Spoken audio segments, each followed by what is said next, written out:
Très chers fidèles téléspectateurs de Parole Créatrice Info Télévision, bonjour ou bonsoir selon la zone dans laquelle vous vous trouvez actuellement. Bienvenue à votre émission La Lettre aux compatriotes de la diaspora. Cette émission, comme vous le savez bien, accompagne les bien-aimés dans la diaspora face aux difficultés qu'ils rencontrent dans la marche avec Dieu, en apportant des conseils et des suggestions à propos de cela. Chaque semaine, nous avons donc l'occasion d'écouter, de traiter un sujet au thème duquel nous sommes richement bénis. Écoutons donc ensemble le sujet de cette semaine intitulé « Ne vous conformez pas au siècle présent » et que Dieu vous bénisse. Lettre aux compatriotes de la diaspora. Le titre de cette semaine est « Ne vous conformez pas au siècle présent ». Bien-aimés dans le Seigneur, Shalom.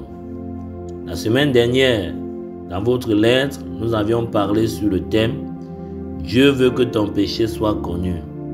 En effet, ayant créé l'homme à son image et à sa ressemblance, Dieu voudrait vous amener à la perfection.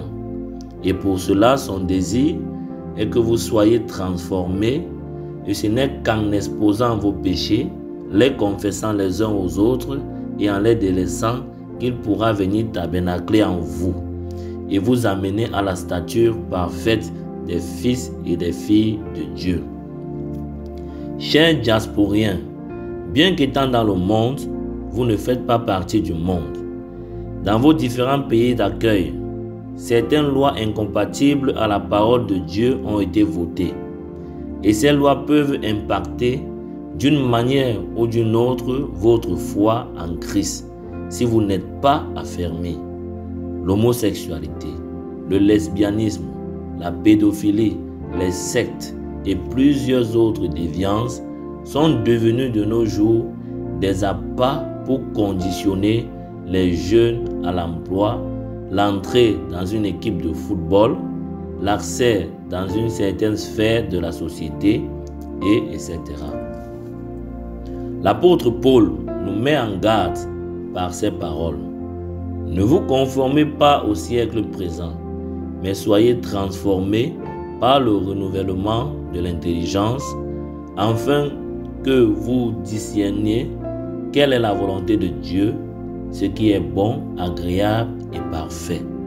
Romains chapitre 12, verset 2.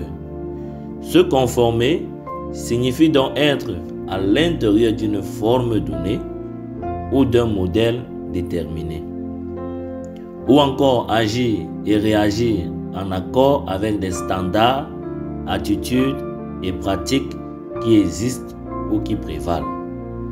Cela y va aussi avec la mode, l'habillement, les habitudes ou attitudes mondaines qui, petit à petit, sont en train d'être copiées par la jeunesse et s'introduisent dans l'Église. La manière de s'habiller d'une jeune sœur du message doit être différente de l'habillement d'une chrétienne dénominationnelle. Mais cette vertu qui caractérisait nos églises jadis a tendance à disparaître de nos jours, ce qui apporte une certaine tiédeur dans votre engagement au service divin. S'adressant ainsi à l'ange de l'église de Laodicée, le Seigneur Jésus dit « Je connais tes œuvres. Je sais que tu n'es ni froid ni bouillant. Puisses-tu être froid ou bouillant? Ainsi, parce que tu es tiède et que tu n'es ni froid ni bouillant, je te vomirai de ma bouche. » Apocalypse chapitre 3, versets 15 à 16. Bien-aimés, le grand privilège que vous aviez en ce temps du soir est que le Seigneur vous a retiré des dénominations afin que vous fassiez partie de sa précieuse épouse. En suivant donc ce chemin étroit et resserré sur le sable du temps, restez les yeux fixés sur Christ en gardant la chose principale. Que le Seigneur vous bénisse et à la prochaine, s'il plaît à Dieu. Bien-aimés dans le Seigneur, nous sommes arrivés au thème de ce numéro et nous croyons que vous avez été richement bénis. Alors donnons-nous rendez-vous la semaine prochaine pour un autre sujet, si prêt à Dieu. C'était votre frère Baoya Fonke Samuel depuis la ville de Duisburg en Allemagne pour PCI Diaspora. Shalom.